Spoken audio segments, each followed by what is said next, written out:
Selamat pagi saudaraku yang diberkati oleh Tuhan Yesus Kristus. Kita kembali lagi dalam program Bertumbuh dan Berbuah.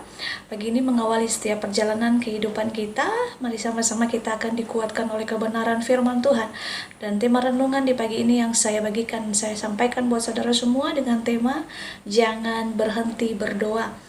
Saudaraku yang diberkati Tuhan, doa harus menjadi gaya hidup orang percaya. Sebab dalam doa ada mujizat dari Tuhan. Dalam situasi dunia yang akhir-akhir ini kita rasakan dan kita alami, begitu banyak goncangan yang terjadi atas bangsa kita, begitu juga yang terjadi di bangsa-bangsa. Saudaraku, ini yang menjadi landasan setiap kita orang percaya untuk kita tidak berhenti berdoa. Dalam 1 Petrus 4 ayatnya yang ke-7 dikatakan bahwa kesudahan segala sesuatu sudah dekat. Karena itu kuasailah dirimu dan jadilah tenang supaya kamu dapat berdoa. Saudaraku yang diberkati Tuhan, Rasul Petrus dia mengingatkan kita bahwa segala sesuatu itu sudah dekat. Oleh karena itu, kita harus banyak berdoa, harus bangun keintiman kita dengan Tuhan. Bagi orang percaya, kehidupan setiap hari adalah doa. Tiap detik, tiap menit, tiap jam, bahkan tiap waktu. Setiap hari kita harus berdoa dalam roh dan kebenaran. Nah, kita berdoa bukan hanya pada waktu tertentu saja saudara, tetapi sepanjang hari, karena doa itu adalah nafas kehidupan. Ingatlah bahwa kita sedang berada di penghujung zaman. Kita harus berjaga-jaga dan berdoa. Perhatikan peristiwa-peristiwa yang terjadi saat ini, yang menghadapi masa-masa sukar. Sekarang ini tidak ada jalan lain saudara selain kita mencari Tuhan dengan segenap hati. Yang pertama, kita harus sungguh-sungguh datang kepada Tuhan dengan segenap hati. Saudara, kita mau belajar dari Nabi Elia juga. Doa itu adalah mata rantai penting untuk kita menerima berkat dan kuasa serta penggenapan dari janji-janji Tuhan.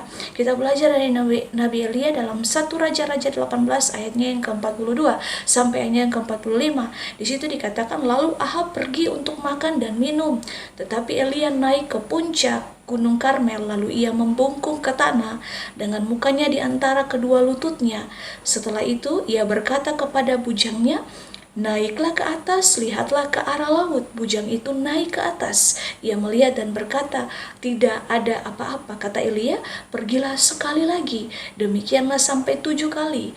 Pada ke-7 kalinya berkatalah bujang itu, wah, awan kecil sebesar telapak tangan timbul dari laut. Lalu kata Elia, pergilah katakan kepada Ahab, pasang keretamu dan turunlah, jangan sampai engkau terhalang oleh hujan. Nah, maka dalam sekejap mata langit menjadi kelam oleh awan badai, lalu turunlah hujan yang lebat.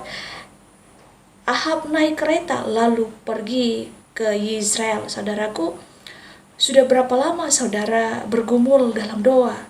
Percayalah, Tuhan pasti akan menjawab.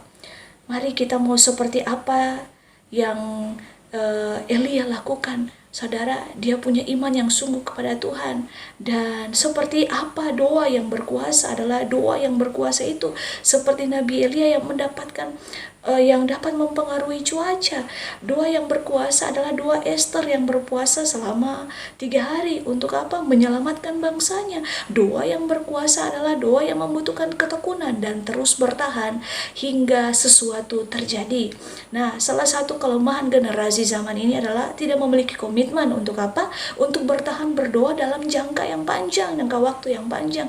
Ilustrasi saja saudara dari macam tutul Afrika, binatang tercepat di bumi ini, yang menurut para ilmuwan adalah macam tutul Afrika itu kecepatannya berlari mencapai 70 mil per jam.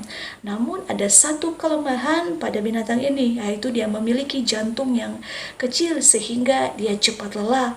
Jadi jika kita tidak cepat menangkap ia tidak cepat menangkap mangsanya, ia tidak dapat bertahan.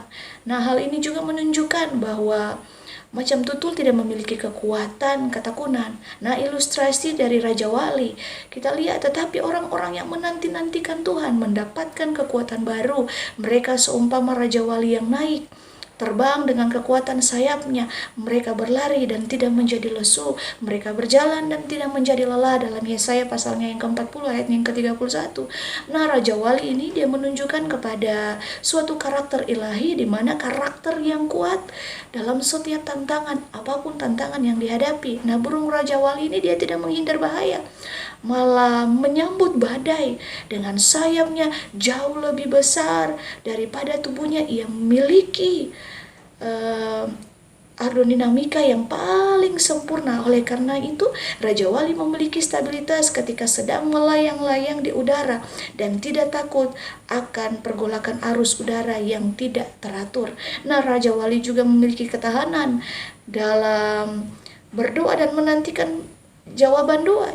Kita ini seperti burung Raja Wali. Mari sama-sama saudara, kita mau bangun hidup kita dengan doa. Kita mau bangun iman kita sungguh dengan kenakan perlengkapan senjata Allah, supaya kita dapat bertahan melawan tipu muslihat iblis. Dengan doa, saudara, kita dapat membeda-bedakan roh, kita dapat mengerti apa yang menjadi kehendak Tuhan. Karena perjuangan kita sebenarnya ini bukan melawan darah dan daging, tetapi melawan penguasa-penguasa, melawan penghulu-penghulu dunia yang gelap, yang melawan roh-roh jahat di udara. Sebab itu, marilah kita ambil seluruh perlengkapan senjata untuk kita dapat mengadakan perlawanan pada hari yang jahat itu dan tetap berdiri sesudah kita menyelesaikan segala sesuatu. Saudaraku yang diberkati Tuhan, mari kita berdoa di dalam nama Tuhan Yesus Kristus dengan kesungguhan hati, dan mari kita doakan apa yang kita doakan itu seturut dengan kehendak Tuhan. Dan ada satu hal lagi, saudara, doa yang efektif itu bila kita berdoa dengan iman, sesuatu pasti akan terjadi. Biarlah kita mau sungguh-sungguh hidup di dalam pengenalan akan Kristus, bangun kerohanian kita, bangun iman kita dengan kita mau sungguh-sungguh menjadikan doa menjadi gaya hidup kita sebagai orang percaya. Karena di dalam doa kita mendapat kekuatan yang baru, di dalam doa kita mengalami hal-hal yang tidak bisa kita lihat secara kasat mata, kita mengalami hal-hal supranatural bersama dengan Kristus. Biarlah firman Tuhan ini meneguhkan, memberkati, bahkan menjadi tuntunan dalam setiap langkah kehidupan kita. Tuhan Yesus memberkati. Immanuel.